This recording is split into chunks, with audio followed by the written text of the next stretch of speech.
మీ పేరు?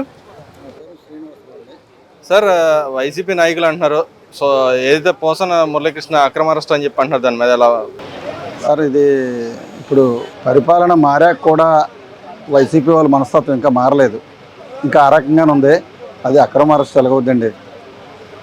తప్పుడు మాటలు, తప్పుడు వార్తలు గతంలో ఆయనతో చెప్పించి ఈరోజు ఇప్పుడు రాజ్యాంగానికి కట్టుబడి ఉన్న నాయకుడు ఎవడో కూడా తప్పు చేయరు. అలాంటి తప్పులు వైసీపీలో ఒక 10 మంది చేశారు కనుక ఈ అరెస్టులు రాజ్యాంగబద్ధంగా నడుస్తున్నాయి. అలాగని ఏ కార్యకర్తలైనా ఎదురు తిరిగి వైసీపీ వాళ్ళగా ప్రవర్తించలేదు కదా, చట్టపరంగానే చర్యలు తీసుకుంటున్నారు. ఇంకా చాలామంది ఉన్నారు.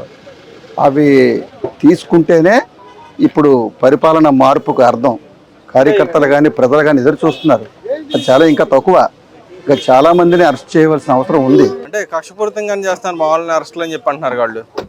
ఇప్పుడు అనకూడదు కానీ ఒక విలేజ్లోకి వెళ్ళి రోజు కూలి చేసుకున్న వాళ్ళని అడిగిన ఆన్సర్ ఏమొస్తుందో ఒకసారి మీరు గమనించండి. కక్షపూరిత అనేది ఈ కూటమి ప్రభుత్వంలో ఎప్పుడూ లేదు, ఉండదు కూడా.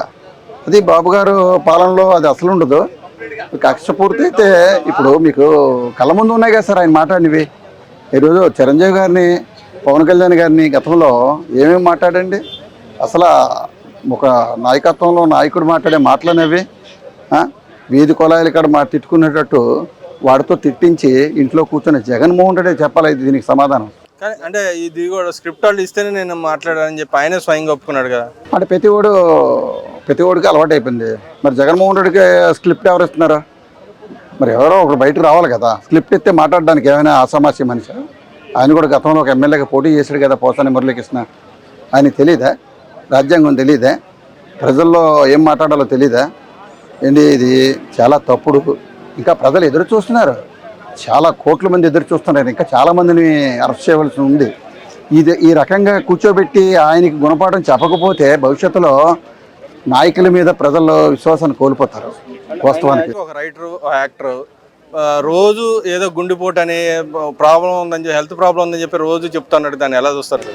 వాస్తవానికి అయితే ప్రతివాడు ఒక అలవాటు అయిపోయిందండి. 2 రోజులు ఒక పొన్నవాళ్ళ సుధాకర్ బయలుదేరుతాడు బెయిల్ కోసం. బెయిల్ అవ్వదంటే ఒక స్క్రిప్ట్ పంపిస్తారు. ఇంకా ఆ టైంకి పడిపోవడం, యాక్టింగ్ చేయడం వాళ్ళకి అలవాటు, నిత్యం అలవాటు. అక్కడ జగన్మోహన్ రెడ్డిని కాంచి కింద కార్యకర్త వరకు వాళ్ళ నటనే. ప్రజా పరిపాలన అంటే ఒక నటన. దోచుకోవడం, దాచుకోవడం తప్ప రాష్ట్రాన్ని సర్వనాశనం చేసి ఈరోజు ఏ శాఖలో చేపెట్టినా అవినీతి అవినీతి అవినీతి. ఈరోజు రాష్ట్రాన్ని అభివృద్ధి చేస్తారా? గత కాలంలో దోచుకున్నదే తీస్తారా? కానీ చెయ్యాలి. చేయకపోతే వాళ్ళ బొత్స గారు కూడా మాట్లాడుతున్నారు. రుషికొండ ప్యాలెస్ వ్యవహారంలో మా అవినీతి జరిగితే బయట పెట్టనని చెప్పి ఆయన సవాల్ ఇస్తున్నాడు కదా. దాన్ని ఒక మాట చెప్పమంటారా? నేను ఉత్తరాంధ్ర వాసిని. బొత్స గారు మాటలకి ఏమైనా శాంటిటీ ఉంటుందా? చెప్పండి. ఏదో ఇప్పుడు జగన్మోహన్ రెడ్డి మాట్లాడలేడు కనుక ఉత్తరాంధ్ర పెద్ద దిగ్గా ఆయన మాట్లాడుతున్నాడు. ఆయనకి అవకాశం వస్తే కండు వేసుకొని పారిపోదాం చూస్తున్నాడు. కాకపోతే ఎక్కడో అక్కడ ఇరుక్కుపోయాడు అంతే. ఆయన మాటలు పరిగణనలోకి తీసుకోం. అంటే ఇక్కడ అవినీతి జరిగిందని మీరే చెప్పారు కదా, అప్పుడు ఎందుకు వెలికి తీయట్లేదు అంటున్నాడు కదా. ఎవరండి? బొత్స గారు. తీస్తారు సార్. ఎవరి మీద పడితే వాళ్ళ మీద నిందలు వేసేసి అప్పటికప్పుడే కడిగేసుకునే కూటమి పార్టీ కాదు. తీస్తారు. అన్ని లెక్కలు చాలా తేలితాయి, చాలా ఉన్నాయి. తీస్తారు అతి తొందరలో. అదేవిధంగా మళ్ళీ 3 రాజధానుల విషయం మీద ఆయన మాట్లాడారు. 3 రాజధానులు మేము కట్టుబడి ఉన్నాం, మా పార్టీ మమ్మల్ని ఓడించారు, మళ్ళీ దాని మీద రివైవ్ చేసుకుంటాం అంటున్నారు. దాన్ని ఎలా వస్తారు? భవిష్యత్తులో పార్టీ ఉంటుందని నమ్మకం ఎక్కడైనా ఉందా? చెప్పండి. ప్రజలకైతే లేదు. ఆ 11 మందిలో కూడా జగన్మోహన్ రెడ్డి దగ్గర ఇరుక్కుపోయి ఆలోచనలు తప్ప భవిష్యత్తులో అయితే ఆ పార్టీ ఉండదు. ఇంకా ప్రతిపక్షం, పాలకపక్షం ఒకటే అవుద్ది తప్ప వాళ్ళకు ఇంకా మనుగడ లేదండి. అదేవిధంగా చంద్రబాబు నాయుడు గారు మొన్న కొన్ని వ్యాఖ్యలు చేశారు. అయితే వైసీపీ వాళ్ళకి ఎవరికి పనులు చేయొద్దని చెప్పి అన్నారు కదా. ఇది మట్టికి 100% ఒక కార్యకర్తగా నిజమండి. ఎందుకంటే వైసీపీ వాళ్ళు రాత్రి రంగులు మారుస్తారు. తెలుగుదేశం వాళ్ళ 83ని పార్టీ స్థాపించిన నాటి నుంచి ఈనాటి వరకు కార్యకర్తగానే మిగిలిపోయిన వాళ్ళు చాలామంది ఉన్నారు.